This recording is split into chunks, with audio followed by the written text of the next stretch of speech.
Hallelujah. Hallelujah. Giving praise and honor to the King of the universe, Yehovah, our God. Thank Him for all of our lives. Thank Him for strength, for good health, and this opportunity to reach this season. You may be seated.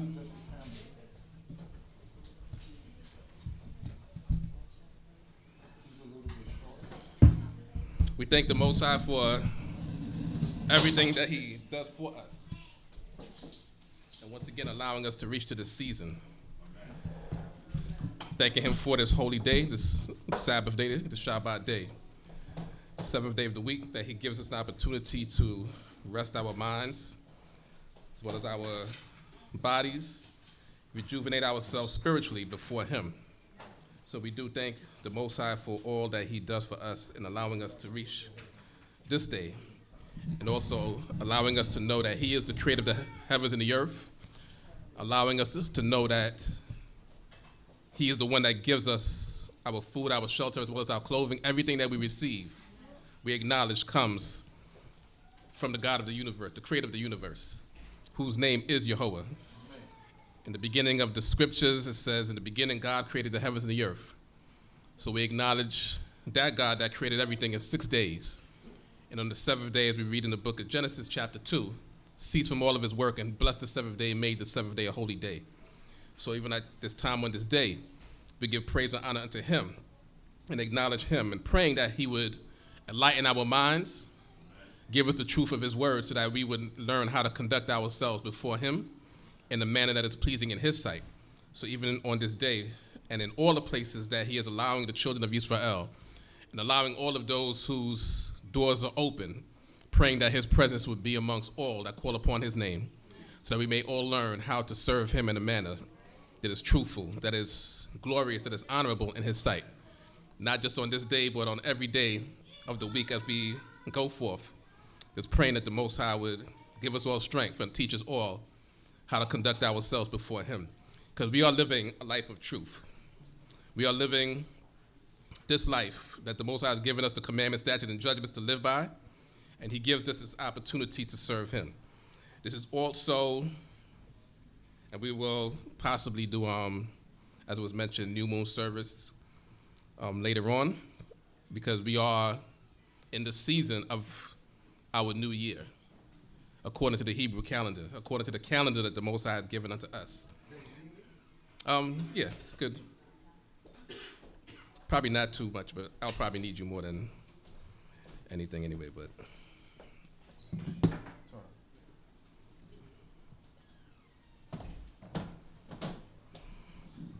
So while you're here, we're going to go to the book of Exodus chapter 12. And then we're not going to read too much at first. Then we're going to go back to Exodus chapter 1 and just discuss some of the events that took place from Exodus chapter 1 up until 12. And then that way we'll get an understanding of the season that we are in. So Exodus chapter 12, verse 1. We're in the book of Exodus, chapter 12, verse 1. Hallelujah. Hallelujah. And Yehovah spoke unto Moshe and Aharon in the land of Egypt, saying, This month shall be unto you the beginning of months. It shall be the first month of the year to you. So we're stopping right there. We're going to go further back in the book of Exodus chapter 1. But starting off there to let us know that this month that we are in now, and we'll possibly see the name of the month, well, that's actually in Exodus chapter 13. This month on the Hebrew calendar is called Abib, which translates from Hebrew into English primarily as springtime.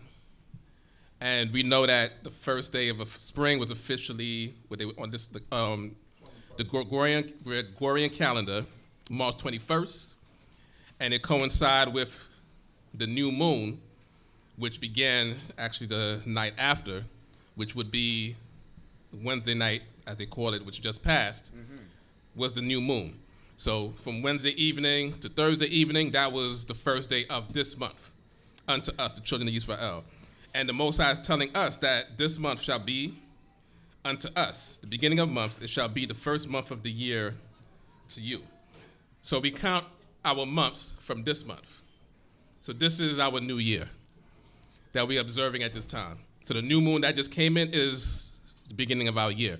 So later on, after the sun goes down, even though we are a few days after the official New Year, so to speak.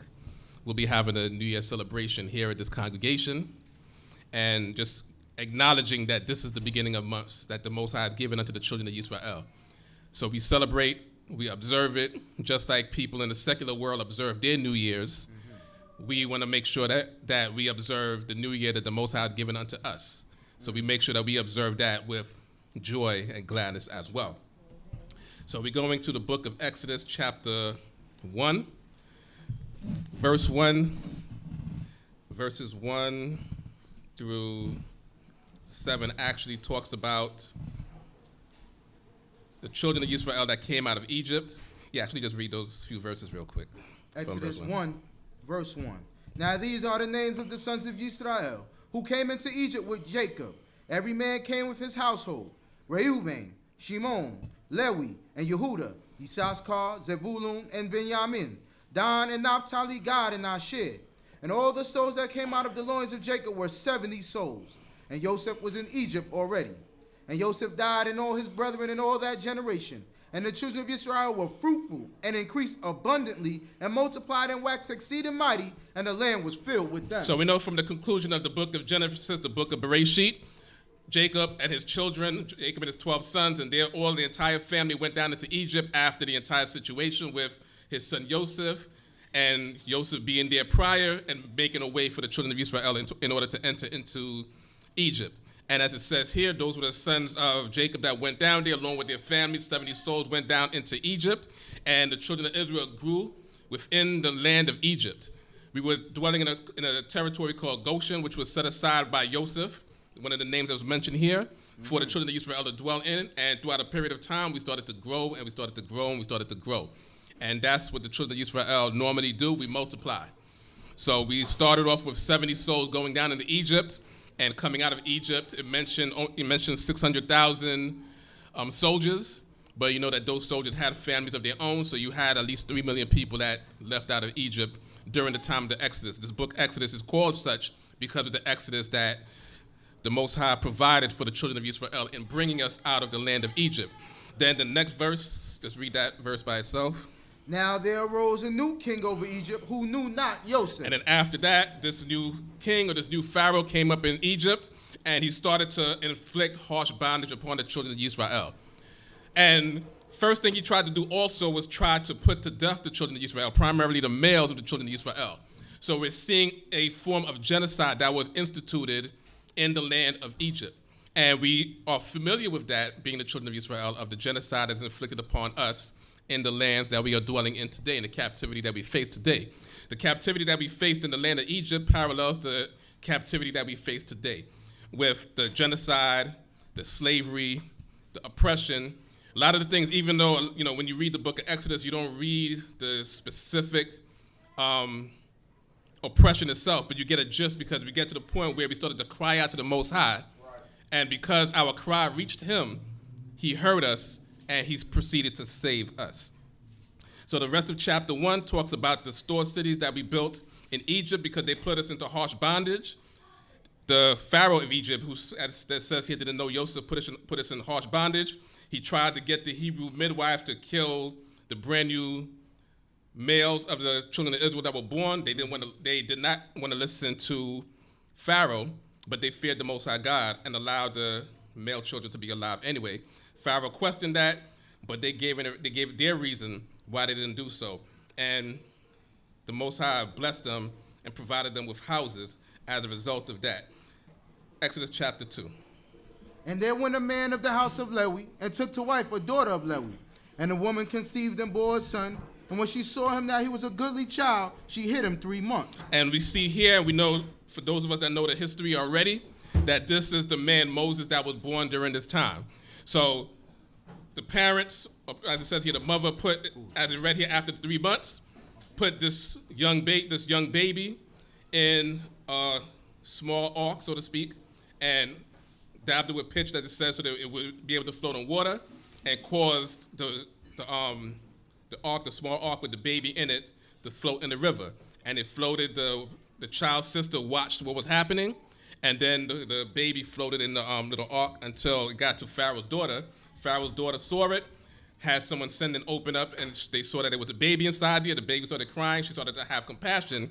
But the child's sister, which we know later on through history is Miriam, was right there in the mix of everything and asked Pharaoh's daughter if she would want her to go and get a Hebrew, because they realized this was the Hebrew child inside the ark or the basket. So they realized that, so she asked, do you want me to get a Hebrew to nurse the child for you to help raise it up? And she, of course, Pharaoh's daughter said yes. So the child's sister took the baby to the child's mother, which would be Moses' mother, and Pharaoh's daughter paid Moses' mother basically to take care of her own child. So this is just the hand of the Most High working with everything. And then throughout the process of time, the child grew up, because the child grew up knowing, because the way that the history is taught to us through movies and through secular books is that Moses didn't know who he was, people didn't know who he was, and there was a whole secret. But everybody knew that this was a Hebrew child that Pharaoh's daughter was raising up. And after a period of time, he was actually raised up in Pharaoh's house. So he learned from both worlds. But he knew specifically that he was a Hebrew, because it mentioned in verse 12. Yeah, go to verse 12. And he looked this way and that way. Actually, sorry. 11. And it came to pass in those days when Moshe was grown up, that he went out unto his brethren and looked on their burdens, and he saw an Egyptian smiting a Hebrew, one of his brethren. And he looked this way and that way, and when he saw that there was no man, he smote the Egyptian and hid him in the sand. So we knew that he was a Hebrew. So he was already at this point grown. He was raised in Pharaoh's house, and he knew who he was, and he went to see the burdens of his brethren, and he didn't like the fact that there was an Egyptian beating on one of his brothers. And it said he looked this way and that way. It's not like today where we see each other get beat and we pull out cell phones. He jumped in and made sure that this Egyptian didn't continue beating one of his brothers. And just saying it like that, you could take the message for what it is. Don't want to say explicitly what you should do when you see oppressors beating your people, but we should do more than just film. It's like the recent case where the child was in a train and a mob of people came and was attacking the young black child on the train, and then you have much videos about that, but you don't have anybody stepping in to say, don't do that. And we have to get to the point where we step in and tell people you can't do that. We can't continue to watch our people be beat, be denigrated, be oppressed, when we have the power in our hands to do something about it. That's right. So Moses stepped in, he did something, and he found out later on that the word got to Pharaoh and Pharaoh's house, so he eventually had to flee. But he found out because, as it would appear, that his own brothers started to tell on him, and they started to spread the word. Right. So he had to flee. So he fled out of Egypt. He went over into Midian. He spent some time in Jethro's house. Jethro was a priest of Midian, and it was a period of time he married one of Jethro's daughters, whose name was Zipporah, and he had 2 children. Now in chapter 3, let's start from there. Now Moshe was keeping the flock of Jethro, his father-in-law, the priest of Midian, and he led the flock to the farthest end of the wilderness, and came to the mountain of Yah unto Horeb. And the angel of Yahweh appeared unto him in a flame of fire out of the midst of the bush. And he looked, and behold, the bush burned with fire, and the bush was not consumed. And Moshe said, I will turn aside now and see this great sight, why the bush is not burnt. And when Yahweh saw that he turned aside to see, God called him out of the midst of the bush and said, Moshe, Moshe. And he said, Here am I. And he said, Draw not nigh hither. Put off thy shoes from off thy feet, for the place whereon thou standest is holy ground. Moreover, he said, I am the God of thy father, the God of Abraham, the God of Yitzchak, and the God of Yaakov. And Moshe hid his face, for he was afraid to look upon God. This next verse, verse 7, is very key for us to listen to. And Yahweh said, I have surely seen the affliction of my people that are in Egypt, and have heard their cry by reason of their taskmasters. For I know their pains, and I am come down to deliver them out of the hand of the Egyptians, and to bring them up out of the land unto a good land, and a large, unto a land flowing with milk and honey, unto the place of the Canaanite and the Hittite, and the Amorite and the Perizzite, and the Hivite and the Jebusite. And now, behold, the cry of the children of Israel has come unto me. Moreover, I have seen the oppression wherewith the Egyptians oppressed them. Come now, therefore, and I will send thee unto Pharaoh, that thou mayest bring forth my people, the children of Israel, out of Egypt. So we see here that the God that created everything, the God of the universe, the creator of all things, as he says here, he heard the cry of the children of Israel inside of Egypt. So one of the key things in order for us to get out of captivity that we're facing today, even though this is a self-inflicted captivity, because we were forewarned what would happen or the things that we would do that would cause us to return to captivity, we still have a way to get out of this because Jehovah is still the God of Yisrael, and we are still his people. How we get out of this captivity is for the Most High to hear our prayer, our cries, and to hear our prayers. So in order to cry, usually you're uncomfortable. If you're comfortable in captivity, your cry may not be that strong. And there may not be a reason for the Most High to bring us out of captivity if we're comfortable in captivity.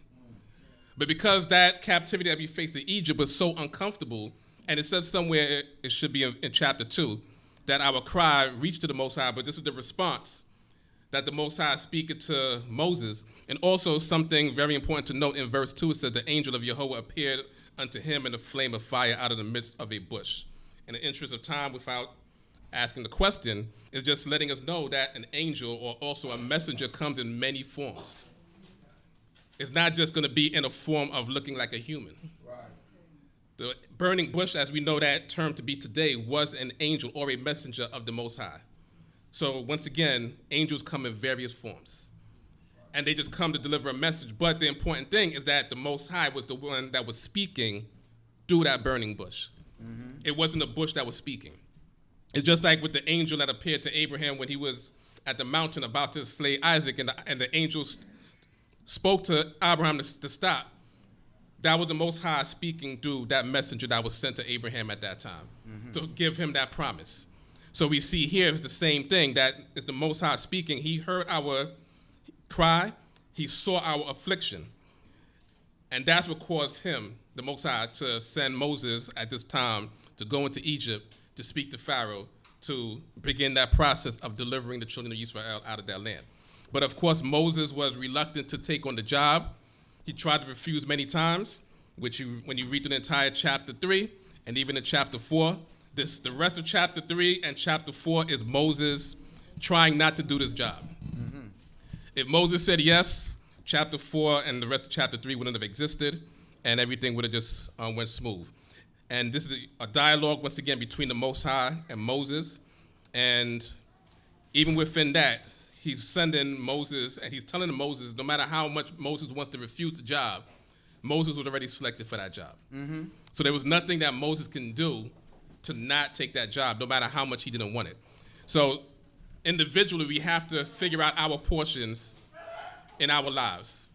We have to figure out what is, because we're not going to get the word from the Most High directly, but we have to try to figure out what is our portion, what is our job, what is it that the Most High wants us to do individually. That's the thing that each of us should try to do. Pray to the Most High, that the Most High will open up your eyes and open up your ears to let you know what it is that you should be doing. Not everybody's going to have the same job or the same responsibility within this nation in order to glorify and honor the Most High. But we should all take it seriously that we find a job or a position within this nation to glorify the Most High. So you definitely want to pray to the Most High that he will reveal that to you. But the message also here collectively is, as a people, that we should want to make sure that our cry is unified so that the Most High will see our affliction. Amen. That the things that happen to us, we cry out to him on behalf of the children of Israel for. So when we see the oppression that's taking place, we see the news, and we see things that are happening to us all throughout this country and all throughout the world, those are the things that should touch us. And we should pray to the Most High that he would alleviate these things from us, that we would no longer continue to face this oppression. So Moses, no matter how much he didn't want the job, he ended up having to take the job. And the Most High also within this chapter told him that Israel is his son, his firstborn. And that's the message that he was going to give to Pharaoh. Also, he mentioned that he is the God of Moses' father, the God of Abraham, the God of Isaac, the God of Jacob. That's how he revealed himself unto Moses, so that Moses would realize who he is. Because once again, Moses was raised initially under his parents. So he knew who he was, and he was taught who the creator of the heavens and the earth was. He knew his lineage. He knew that he was the child out of the lineage of Abraham, Isaac, and Jacob. He knew that history. And the children of Israel also knew that at some point that they would be brought out of the land of Egypt. And this is the time that the Most High is allotting that to happen. Just a quick question. How long did Moses spend in Midian before he was called? How long? Say it again. How long was Moses in Midian before the Most High called him? 20, 40.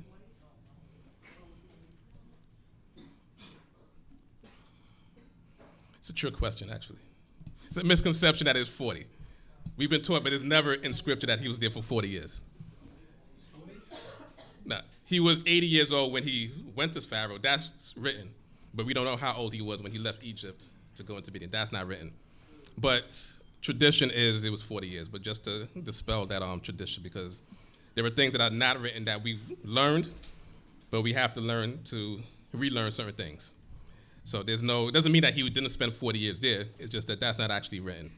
So Moses was told to go back. And another interesting thing is Moses, verse 18, chapter 4, verse 18. I believe it's there. And Moshe went and returned to Jethro, his father-in-law, and said unto him, Let me go, I pray thee, and return unto my brethren that are in Egypt, and see whether they yet be alive. And Jethro said to Moshe, Go in peace. And that's just showing, just reading that is just to show the respect that Moses had. God that created everything told him going to Egypt. So he was going to Egypt no matter what. Right. But he spent time under Jethro. Jethro, took care of him. He married one of Jethro's daughters. He was living there for a period of time. And he asked Jethro permission to leave. He didn't just go there and say, God spoke to me, I'm out of here. It was a show of respect that he had for Jethro. Just so that verse was just read, just to get that point. Actually, just continue reading till we get to verse 23. And Yahweh said unto Moshe in Midian, Go, return into Egypt, for all the men are dead that sought thy life. And Moshe took his wife and his sons and set them upon an ass, and he returned to the land of Egypt. And Moshe took the rod of God in his hand, and Yahweh said unto Moshe, When thou goest back into Egypt, see that thou do before Pharaoh all the ones which I have put in thy hand. But I will harden his heart, and he will not let the people go. And thou shalt say unto Pharaoh, Thus saith Yahweh, Yisrael is my son, my firstborn. And I have said unto thee, Let my son go, that he may serve me, and thou hast refused to let him go. Behold, I will slay thy son, thy firstborn. So stop it right there. So reading that should let us know how important we are on the side of the Most High. The creator of the heavens and the earth, the creator that made everything, considers us his firstborn. Teach us. So we have to realize how special we should treat ourselves, Right. and how special we should treat one another, being the firstborn of the Most High. Even though we are one of the last of the nations that existed during this time, because Egypt was there before the Canaanites. There were 7 nations that the Most High said that whose lands he's going to give us. There were various nations. There were the people from Aram. There were people from Babylon. There were people in Cush. Many Hamites, many Japhites, many Shemites existed during this time. But the Most High that created everything considered the children of Israel the firstborn. So in knowing that, it shows us how special we are in the sight of the one that made all things. How special we are in the one that gives us the opportunity to live, to breathe, to have food to eat, clothes to wear, places to live in. The one that provides us safety and peace as a blessing. The one that gives us all of these things, he considers Yisrael the firstborn. So we have to consider how we treat ourselves, how we treat one another, because we are all special. In Exodus chapter 19, he said, we are a kingdom of priests and a holy nation. There are a lot of things that the Most High has spoken good on behalf of the children of Israel. So when we were punished, and punished in the way that we were punished so severely, is because of the things that we did and how severe these sins, transgressions that we performed were in the sight of the one that made all things. So in chapter 5, Moses ends up traveling back to Egypt along with his brother Aaron, who within the chapters that we just went over, the Most High said that he knows that Aaron, because Moses was saying that he couldn't speak well, so that was one of the reasons that he said he didn't want to go do the job. But the Most High said that Aaron could speak well, Aaron will be, quote unquote, the mouthpiece, and that was just a way just to try to alleviate any fears that Moses had of going back into Egypt. So Moses and Aaron appeared before Pharaoh. They performed some of the signs that the Most High gave to Moses. One of them is throwing down the rod that at this time that Moses had. It became a serpent, or actually, Aaron threw it down. It became a serpent. But we know that the Egyptians, they had magic tricks. So they were able to do things such as turn their staffs into serpents as well. But the difference is the staff that Aaron threw down, which became a serpent, ate the other serpents that the magicians threw down. So it was just showing the might in the sight of all of Egypt that no matter what tricks y'all have, God has something that is more magnificent and more powerful than that. Or some of the signs that we skipped over when Moses was at the burning bush speaking to the Most High. One of the signs he gave him to show the children of Israel, because he said that the children of Israel wouldn't believe him, was to take his hand, put it within his clothing. It came out leprous, white as snow, as it said. Then he put his hand back, took it out, and it was as its other flesh. So the other flesh wasn't white. Just wanted to point that out. So Moses and Aaron go before Pharaoh. They converse, they do things. But God already said, and we read that, the Most High said that he will harden Pharaoh's heart so that Pharaoh would be stubborn and not let the children of Israel go. And as a result of that, the Most High also saying that he did that in order to increase and multiply his signs and his wonders in Egypt, so that all the children of Israel, all the Egyptians, and everybody that heard about these things, we know that there is only one that can do everything. Because the Egyptians worshipped a multitude of gods and goddesses who they had to have one to do individual powers and individual things. But the creator of the heavens and the earth, Jehovah that we serve, is able to do all of those things. So there's no need to compartmentalize him into different tasks, because he's able to do all tasks, compared to what the nations, even today, they have a God for specific things.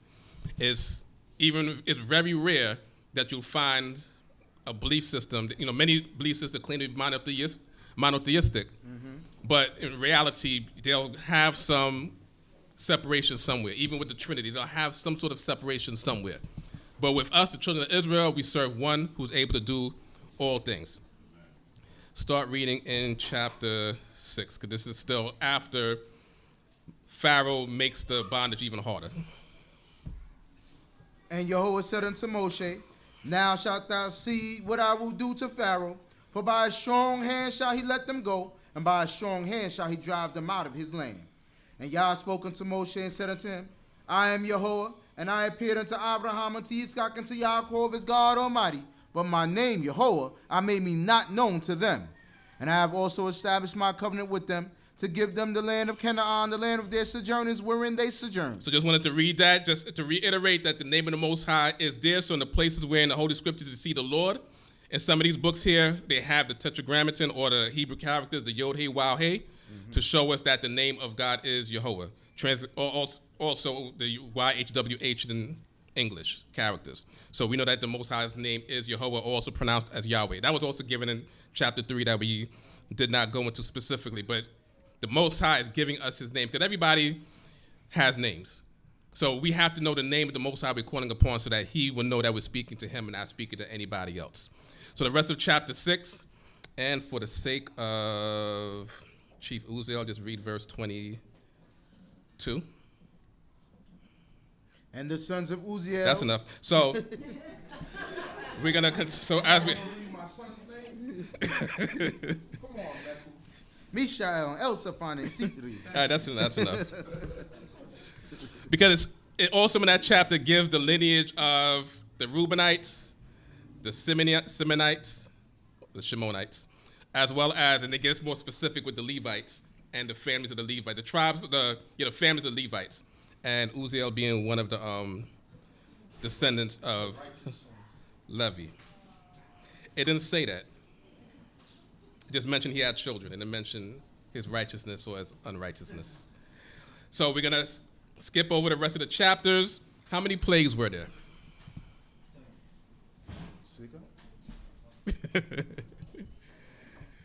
10 plagues. Can anybody name them in order? And then after that, we're going to jump over to chapter 12.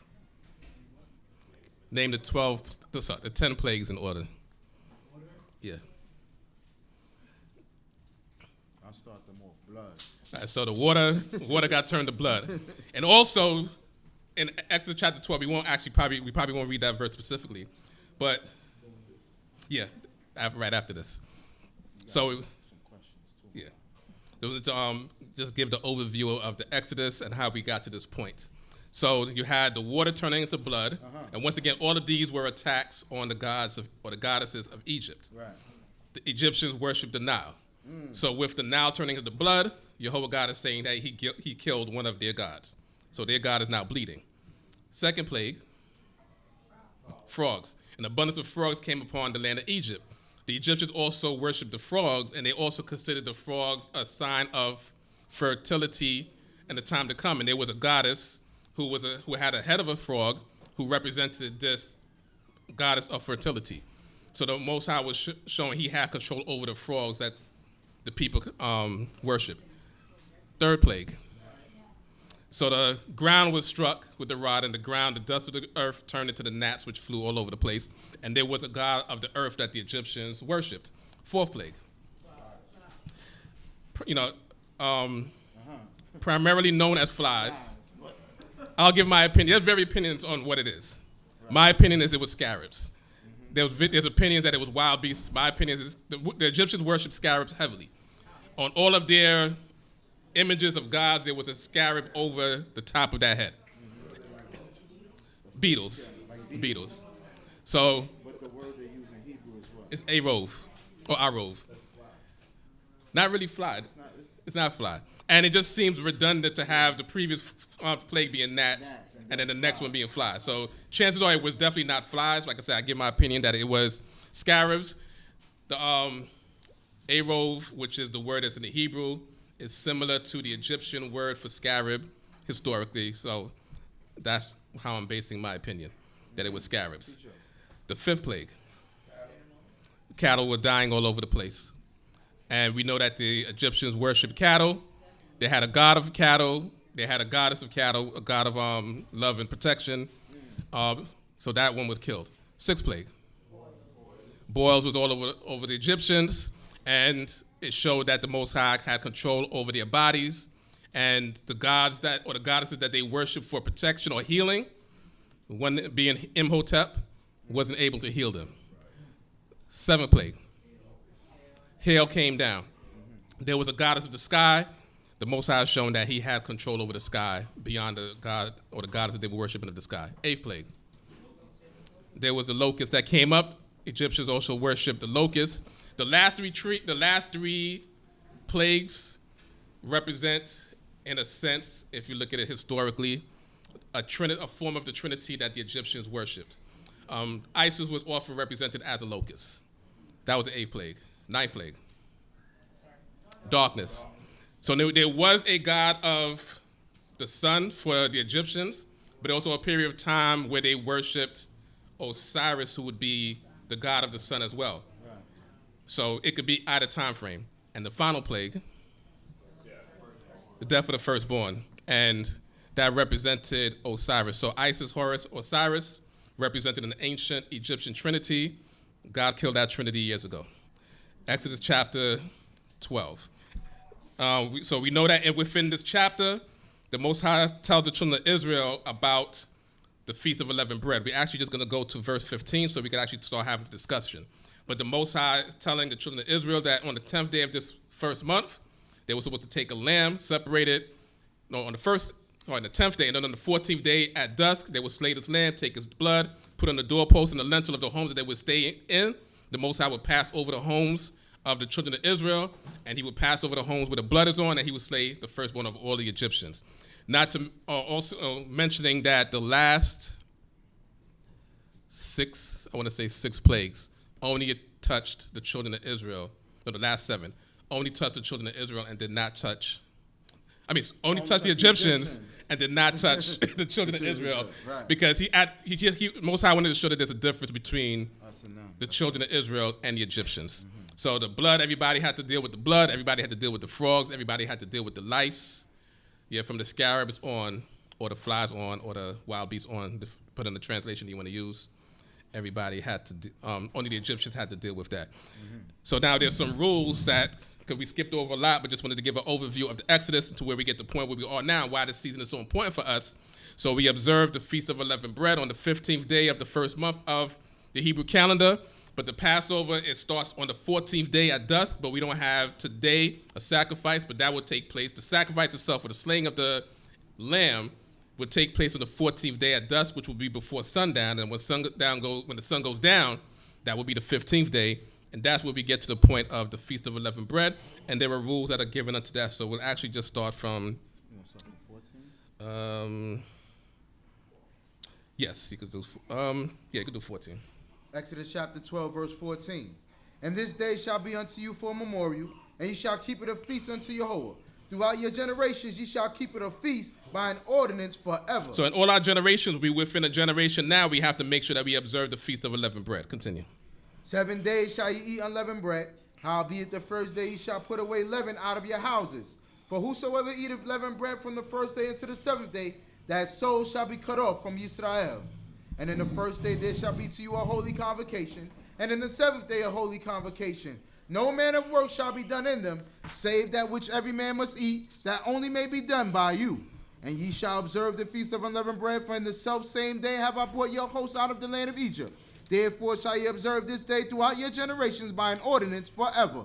In the first month, on the 14th day of the month at even, ye shall eat unleavened bread, until the 21st day of the month at even. 7 days shall there be no leaven found in your houses, for whosoever eateth that which is leavened, that soul shall be cut off from the congregation of Yisrael. Whether he be a sojourner or one that is born in the land, he shall eat nothing leavened. In all your habitations shall ye eat unleavened bread. So we're stopping there and then go to chapter 13, start from verse 3. And Moshe said unto the people, remember this day in which ye came out from Egypt, out of the house of bondage. For by strength of hand Jehovah brought you out from this place. There shall no leavened bread be eaten. This day ye go forth in the month Abib. And it shall be when Jehovah shall bring thee into the land of the Canaanite, and the Hittite, and the Amorite, and the Hivite, and the Jebusite, which he swore unto thy fathers to give thee, a land flowing with milk and honey, that thou shalt keep this service in this month. 7 days thou shalt eat unleavened bread, and in the 7th day shall be a feast to Jehovah.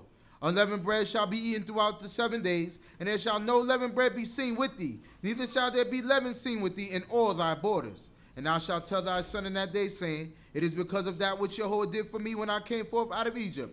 And it shall be for a sign unto thee upon thy hand, and for a memorial between thine eyes, that the law of Jehovah may be in thy mouth. For with a strong hand hath Jehovah brought thee out of Egypt. Thou shalt therefore keep this ordinance in its season from year to year. So no matter where we are, we have to make sure that we keep the Feast of Unleavened Bread. Right. So those things, we went through a lot of things very quickly from Exodus chapter 1 up until Exodus chapter 12. Of course, when we get to Passover night, which will also be the beginning of the Feast of Unleavened Bread, we'll take more time in talking about Exodus chapter 12. But in order to get to that season, we had to receive these instructions. Remember, these instructions that were given in Exodus chapter 12 were given to the children of Israel even before the 10th day of the first month.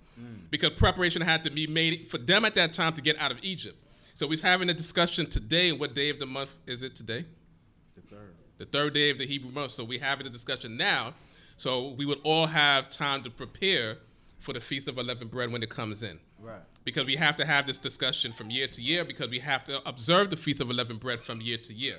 Also, we do know that there are differences in not just the dates that they are observed amongst the children of Israel as we are spread around in captivity, but there are also differences in how we observe the statutes of the Feast of Unleavened Bread. Mm-hmm. So when we're talking now and when we answer the questions, we're answering it and talking it from the perspective of how this congregation observed the Feast of Unleavened Bread. So we're not negating or ignoring how other congregations or other people, even within this congregation, observe the Feast of Unleavened Bread, but we're just speaking in general how this congregation teaches the observance of the Feast of Unleavened Bread. So just saying that ahead of time so that hopefully we don't offend or anyone at this time as we're speaking about that. So we read in Exodus chapter 12, verses, actually that was from 14 all the way to 20, about the Feast of Unleavened Bread, and we read from Exodus chapter 13, 3 to 10, talking about the Feast of Unleavened Bread, and it said that we have to remove leaven from our homes, or leavening. Some of your translations may say leavening, or others say leaven. Those have to be removed from your homes before the first day of the Feast of Unleavened Bread. The first day of the Feast of Unleavened Bread is, as it was read here, is the 15th day of the first month. And the entire feast is 7 days, so it's going to conclude on the 21st day of the first month, corresponding to the Gregorian calendar of I believe, April 5th. Somebody verify that so the wrong dates are not given out. Sundown, April 5th. Will be the beginning of the Feast of Unleavened Bread. So April 6th itself, so it's the first day of the Feast of Unleavened Bread, up until April 12th. So that would be the 11th at sundown, and the 12th would be the final day. Just to make sure we verify that, so we don't give people the wrong dates. So those were the dates that you would have to take off from work or school that evening until the evening, just like the Sabbath days, from evening to evening. The first day, as we read here, is a holy day. No work should be done in that day except what we need to eat. So cooking is permissible on the first day and the seventh day of the Feast of Unleavened Bread. Even though those are holy days, the Most High gave us provision to prepare food on those days specifically. So this document, I believe, is on the D.C.B website. It will at some point be put on the, I'm just going to go in the interest of time.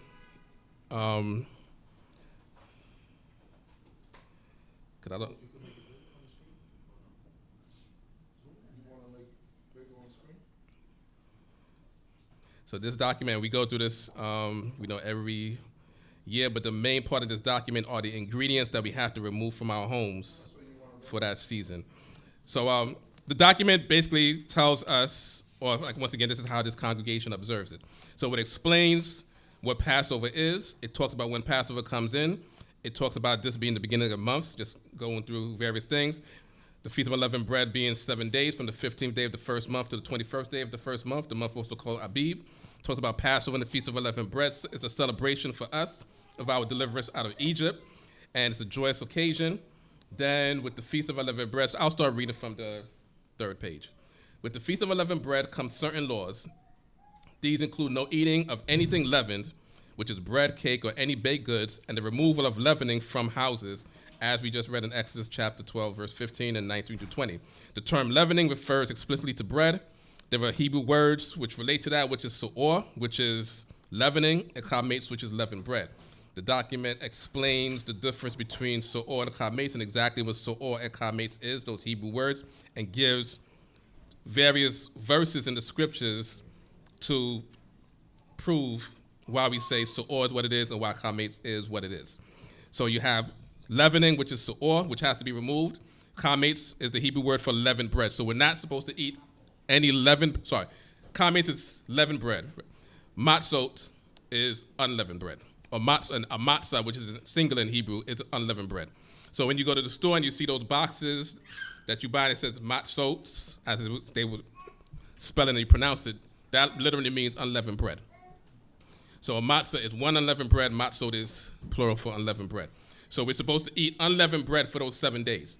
We're not supposed to eat any bread that has leavening in it. Leavening, which primarily at that time in Egypt, they were making leavened bread with sourdough and balm. So during those 7 days, we're not going to have any sourdough in our homes, and we're not going to have any balm in our homes. And also today, there are other things which are called leavening agents, which are used to make bread rise or to leaven bread. One of those being yeast. Then you also have baking powder. So we're removing yeast and baking powder, as well as baking soda from our homes for those 7 days. So between now and what y'all said, April 5th, y'all have time to bake all that stuff, feed your family. You got one Sabbath to come and feed everybody here, one after Shabbat to come to display your cooking and baking skills. If you want to get rid of your leavening, we can all help each other get rid of leavening during this season. And I know there's some people that are trying to lose weight. They'll have 7 days of eating unleavened bread to lose the weight that they'll gain from all the baking that would take place in the next 8 days or so. So this is the time to, quote unquote, pig out as you're getting rid of your leavening during this time, because you want to make sure that you have no leaven in your home. That's the key. So the other questions that we're going to start answering the questions now will be pertaining to the leavening in the homes. So this list on the last page of the document, and those out here that need a copy, that will be made available, as well as some extra copies here. Those are online, could download it, I believe, from, once again, the D.C.B. website. And usually Chief Uziel puts the link when we do discussions of that within the video, so you can download it as well. And within it, it'll contain the list of things that you have to look for. So you're looking for, just scroll to the last page with all the ingredients.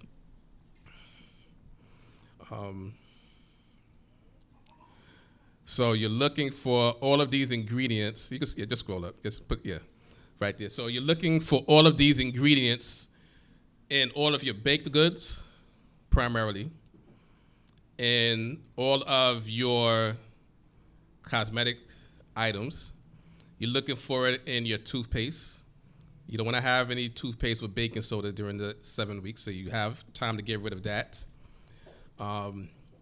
In your mouthwash, any item in your house, you want to make sure that these ingredients are not within anything. The list looks long, but it's not actually too difficult to get rid of these things, and these things are primarily not in a lot of things anyway. But you want to make sure that during those 7 days you have no sourdough, no yeast, no baking powder, no baking soda, no balm. Those would be the primary things you're looking for along with these. You want to make sure that you do not have these things in any product that you have in your house during those 7 days. So you have time to get rid of those things, whether eat them or discard them. We are commanded not to have them in our homes and in our borders. So we teach here you don't hide it in your house. You don't put it in the cabinet and tape it up or hide it. You don't give it to the neighbor to hold it for you. We don't do like Jewish people do and rent it out for the week. You get rid of it. And let the Most High bless us that way by getting rid of these things according to his word. So those are the things you're looking for, and so that we have some time so we could, if anybody has any questions, they can ask them, and we just pray that the Most High God would give us the proper understanding in regards to how we answer these questions.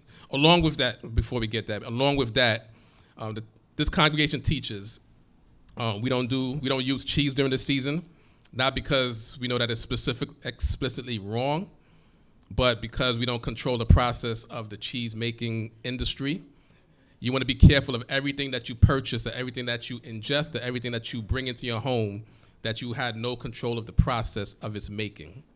Same thing, you might read a package of spaghetti and noodles that does not have these ingredients in it, but you were not in that factory. So for your safety, don't have that in your home as well. So just wanted to mention those things. So if anybody has any questions.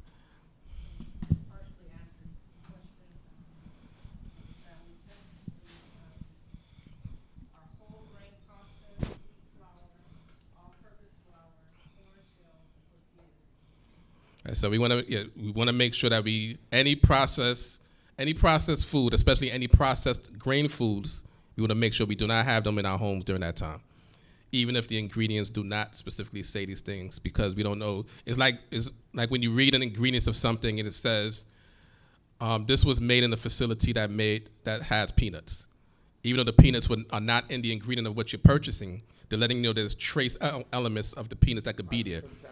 That could contaminate. So the same thing if you're buying any baked goods, even though the baked goods itself may not have any specifically yeast or any of the stuff in the ingredients, it may be made in a facility that has that stuff, so you could get trace elements of those within your tortilla, within the spaghetti that you buy, with any of those grains, or any grain goods. You want to make sure that you do. So this is the week that everybody learns to make their own food. Or not, you don't learn it that week. This is the time where you make your own food. This is the time of the year where you start to learn to make your own food, so you can start making your own matzot, making your own unleavened bread, and making your own everything without these ingredients in there and without the risk of having it contaminated by any of these ingredients that are there. And that's why it applies to the cheese as well. So that's why we teach here we don't utilize cheese. Same thing with sodas, even any the canned goods and stuff like that.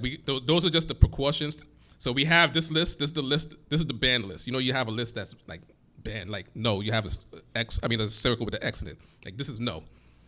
And then we have the congregation a precaution list, which is what cheese and soda and those things will fall under. But we see that you get cut off for eating unleavened bread. So that's what we want to make sure that we teach here, that is the precaution, no leavened bread during that time. Any other questions? Online, question from Ronald Lipsy. Why is some matzah labeled to be used during Pesach and not others? So the matzah, even though matzah in Hebrew is unleavened bread, there is a technique that the Jewish owned factories use to make matzah for what they would call Passover. Passover is actually a period of time, it's not 7 days, but what they were labeled as kosher for Passover, and then matzah that they were labeled as not kosher for Passover, because the standards that they have for making matzah for Passover, they didn't use for the rest of it. So the standard that they use for making matzah, or what we call crackers, for the Feast of Unleavened Bread, is that there's an 18-minute window from the time that the dough was made till its completion and baking. So they would have brands or matzah that they have that it still be unleavened bread, but it didn't fall within that window. They made that for general use, and so they would not label that kosher for Passover. So that would be the reason. But for those of us that have to rely on the matzah, buying it from the store, make sure it's labeled kosher for Passover, so that you know that it followed the certain standards that they have just for the Feast of Unleavened Bread. Also, during this time, get accustomed to making your own matzah. I know sometimes the box matzah is convenient for, taking on the road and you don't have time, but learn how to make the unleavened bread from scratch. You use the whole wheat flour, 100% whole wheat. You put a little bit of salt in it. You use water, and you just knead the dough, and you put it in the pan. Little bit of olive oil, one side the other, and it's that quick. So get used to doing that. That's what our ancestors did, and it tastes much better. Yeah, it tastes much, much better. They also have things out there like tortilla makers that you could just, if you don't want to put it in the pan, it's an electric, and it squashes it into a perfect tortilla size matzah, and you eat it. So they got all types of technology out there if you want to use it. So get used to that, And also during this time we concentrate on freshness. So we eat a lot of fruits. We eat a lot of things that that don't clog up the body. This is also like a time where it's a new year, and it's a time where your kidneys and all that stuff get a break from trying to break down all that processed food. So we try to concentrate on freshness, on a lot of fruits and vegetables and whole grains and things of that nature, and things that we prepare ourselves. And also within the document that I'm giving out, it also lets us know that it's a very easy season for us to observe. Right. And that's why we try to teach here that we don't want to overcomplicate things. Right. It's just about getting rid of the leavening. And because of the age that we're living in and the technology and the things people do today, the list seems like it's long, but once again, you probably won't see a lot of these things on products you have anyway. But you're focusing on making sure that you don't have any leavened bread in your homes during this time, and definitely not eating it during this time. So it's a very simple season to observe, and we try to teach this during this time so all of us have an opportunity to ask questions, because we all learn from each other year by year when we do this, and we all learn to improve year by year when we do this. So that's why we teach it like this. So as Chief Uziel just mentioned, it's also good to make your own during this time, and if you don't mind, make enough to share with other people during this time as well. So after Shabbat or during Shabbat, this one next week coming, we expect to see a lot of cake and stuff here as people are getting rid of their leavening. And then the Shabbat after that, which will be during the Feast of Unleavened Bread, we expect to eat a lot of unleavened bread that people are willing to share with other people. So, and it's a joyous season. That's also why I mentioned the document. We're going to read in the book of Chronicles, No, I mean, if you just read in the Book of Chronicles, when Chief Uziah was teaching about the Passover, that they had so much fun, they wanted to add an extra week. And they wouldn't add extra week if they were not able to eat a lot of things that people say you're not supposed to eat. It wasn't a week where you feel drained and bogged down and tired, or people enjoyed themselves. And that's what we're going to do, enjoy ourselves. So next question, Lavia Yisrael asks, I was informed years ago to remove ketchup due to it having vinegar and anything else that has vinegar. Can you let me know if this is correct? So for this congregation, the vinegar is on our precaution list. So we teach, get rid of your vinegar. That's what's written here as well. Get rid of any vinegar or any products that contain vinegar. As well, that vinegar also goes with the wine and various alcohols, because various wines, some companies do use yeast in the process of making it. So in order to save yourself from possibly having vinegar or wine that has yeast in it, you want to make sure that if you research the company, because it's not, wine and vinegar is not wrong for the Feast of Unleavened Bread. You have to be careful of the process people are using to make wine and vinegar or any alcohol during the season. So it's up to us to do the research in the individual companies and make sure that they're not utilizing yeast in the process of making their wine and vinegar if you're going to use it during the season. So for the simple answer for that question, because ketchup does contain vinegar, and for us to do the research on how that vinegar that was put into the ketchup was made, and we overall want to stay away from things that we have no control of the process of its making, we don't do that. So that's probably why the teaching was that years ago, as the question asked. We want to, as Chief Uziah also mentioned, that we want to focus on the freshness of the foods that we purchase, ingest, and have in our homes during the season. Like if somebody made their own ketchup, there would be nothing wrong with that. We just want to stay away from from the store-bought ketchups and things like that, because we don't control the process of how those things are made. So, she had a question right here, so.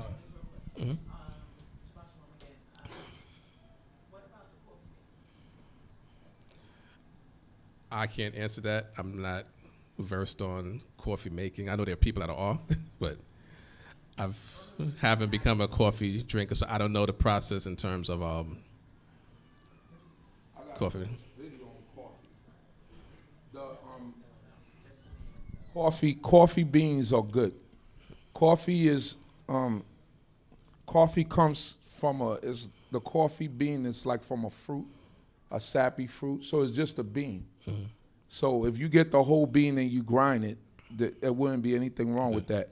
The problem is the instant coffee. Instant coffee probably wouldn't be good at no time, because instant coffee, when I seen the process, I went to an actual coffee, to a coffee factory and seeing how they make it. They just grind everything. So it could be bugs, it could be anything in the instant coffee. That's like the least of the coffee. Then they have, when you get to the bean, you got like different types of coffee. I don't want to go through it all. But that whole bean, that coffee bean, that's safe. If you go, you get it grinded, and then you make your coffee, there wouldn't be anything wrong with coffee. Not instant coffee. At no time, I think I would advise you not to buy instant coffee at any time. Yeah, if you know it came from the bean and it's grounded, then it's good. You know what I mean? So that also leads into a question that might come up in terms of chocolate, because you might see people have some chocolate stuff during the season. If you get the ground cocoa powder and you make something out of that, then that wouldn't be wrong. But you want to avoid the processed chocolates that are made out there, the chocolate bars and the things like that, because you don't know what may have contaminated that process. But just the ground cocoa powder, and you use that to make something else. Right, 100% cocoa powder. You can use that during the season.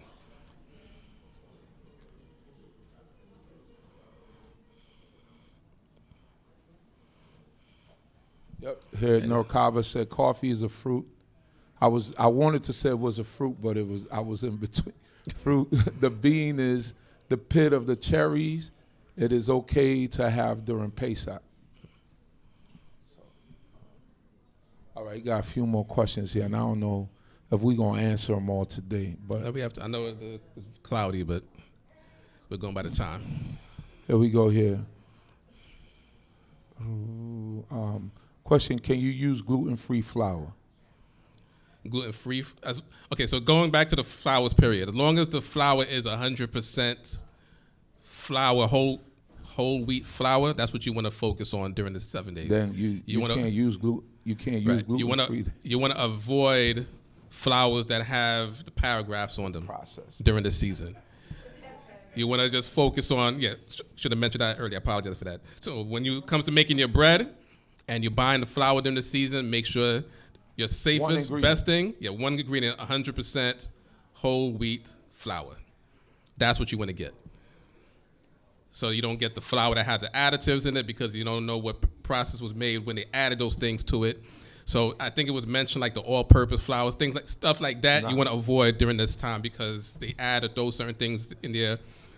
In order to have an all-purpose flour, they put things to make it have all-purpose. What about the whole wheat white flour? Whole wheat, just the white flour. Whole wheat white flour. If it's just the one ingredient, and the white flour, from what I know, is white because they stripped it of the minerals and things like that, according to. Oh, wheat white flour, something like that. Yeah. Wait, that's the just bleach, right? The bleaching, right? Yeah. So you want to, as of right now, I don't think that one is bleached though. Avoid that, but we're gonna research that and have an answer by next week. But for the sake of right now, for people that's buying everything during this week, you want to have 100% whole wheat flour. And we're not promoting any particular company that you're going to use, but just 100% whole wheat flour is what you want to buy.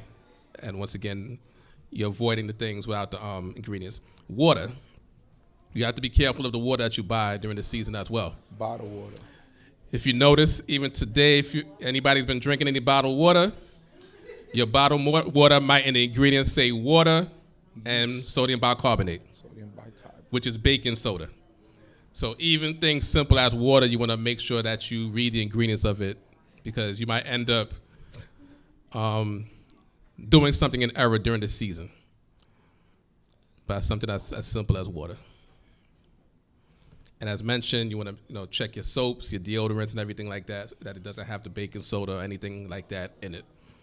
So these are the things you want to wean yourself off of before the Feast of Unleavened Bread comes in. So you're using natural products during that week, and then back to business right after the Feast of Unleavened Bread. And then coincidentally, after the Feast of Unleavened Bread, either right after or a week or two after, Chief Uziel will teach you about the dietary law. So the things that you probably brought back into your home, he's probably going to tell you shouldn't have brought that back in your home anyway.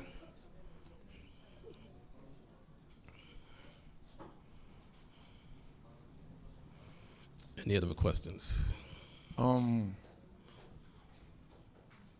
Quick question. What natural cat food do this congregation recommend? Somebody that, I don't know if anybody has any cats here, they could probably answer that question. Or any type of pets, what any brands that you might, unless you feed your cat or dog unleavened bread. I guess you grind it so they don't choke on it, but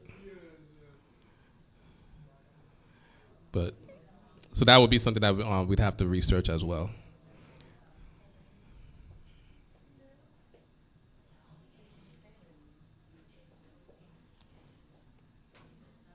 Next question is,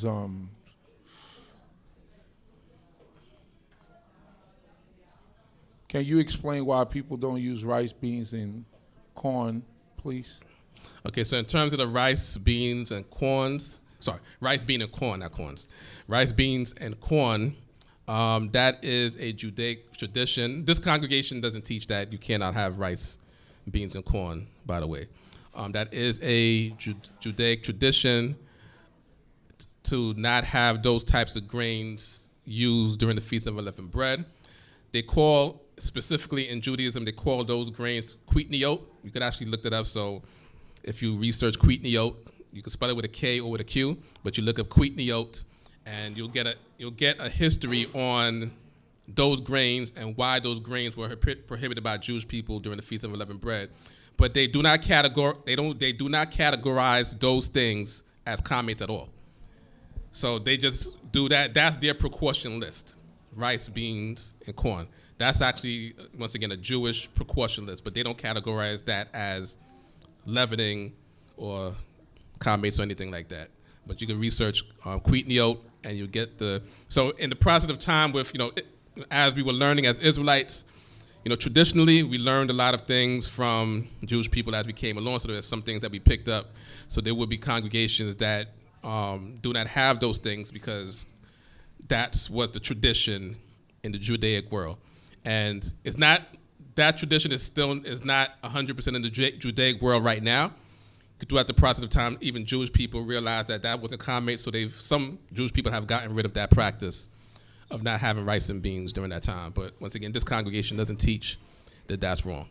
But there's a whole history on how that came about. The Ashkenazi, right? The Ashkenazi, Jewish people from Europe primarily had that custom.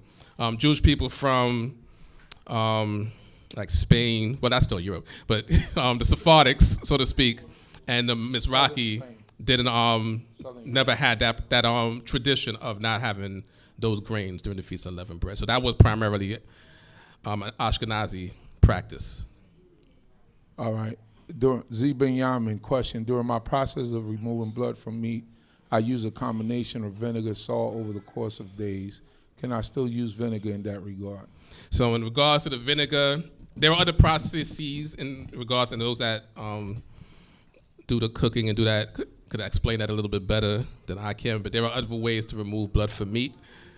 But vinegar, as we said here, unless you research the company itself and know that they did not use yeast in the process of its making, then that vinegar would be okay to use. But for your safety, use any of the other methods of removing blood from the meat. Go ahead. I know that distilled vinegar doesn't have any yeast in it. When it goes through the process of being distilled, it removes any yeast product, but it might have started out with yeast. So, but I know when it's distilled, it removes the yeast from the actual vinegar. But I wouldn't tell anybody. I usually don't use vinegar on Pesach. I know different congregations do different things, but what is I was staring on, somebody coming in the office, taking chairs, and then giving they pocketbook a seat. Wow. Boom. For those that were online, that was actually... That's an inside joke. That's an inside joke. We'll have a congregation meeting after Shabbat to discuss the level of disgustingness that took place earlier with the chairs that caused some people to be upset. And the children caused one person to have people upset with them but we'll have a congregational meeting afterwards. Somebody said they've used chickpeas flour. Is that okay? As long as they don't have all the ingredients and stuff in it. The additives, and if you know it's just the ground chickpeas that was made into the flour, then that would be good. Can someone mention a good toothpaste used during Pesach? So there are various companies. There's a lot of companies. Can we just create like a list on Amazon and then share it with people? We could. Let's create a list, and then it makes it easier for some people. So we're going to try to create a list. So I know a lot of people shop on Amazon. We're going to try to create an Amazon list because people ask us these questions every year, and we're going to just share it with the basic products that we use during this time, and that way it makes it easier for everyone. Is that good? That sounds good? Yeah, just make sure that when you're buying the toothpaste, it doesn't have any of those ingredients in it. Because we could say Tom's and Maine, but then you got to still read the ingredients anyway. But like, some of us do use Tom's and Maine during this time, but you still have to read the ingredients. Various, and you don't have to, you don't have to do tooth powder, what they call it, whatever it is, whatever powder. You don't have to go that basic during the season. There's still some good products that you can use. But that's why we give this list out. So when you're shopping, you have this list with you and make sure that nothing on this list is in any of the ingredients of anything that you buy. And if not, then you would be safe. The only precaution, as you said, is for your baked products or your grain products that you're buying as well. You want to make sure that you don't buy those because you're not deal with the process of how they made those things. Yeah. Food storage, especially at work. We work amongst other people who don't do this way of life. How do we keep our vegetables and fruits from without spoiling throughout the 8-hour shifts? So for those that work like in office spaces and things like that, your best precaution would probably be Ziploc bags, even big enough to put the containers and stuff in, so that you don't have your food contaminated with anything else, and then like you put it in the refrigerator, anything like that. That would be the best thing that you can do. And then when you take it out, you eat it, by yourself. But those would be concerns outside of the house that many of us work in offices and things like that. We have to deal with people, and you want to make sure that your food is protected as best way possible. So I would suggest Ziploc bags to protect your stuff if you're going to put it in a fridge or in a cabinet with other people's stuff, so that nothing that they have would contaminate anything that you have. This is also the week to stay away from restaurants. So even if you're just going for something that's basic, you want to stay away from restaurants. This is the week or the 7 days to eat at home. Enjoy time with your family that you probably didn't eat with and see throughout the other 51 weeks of the year.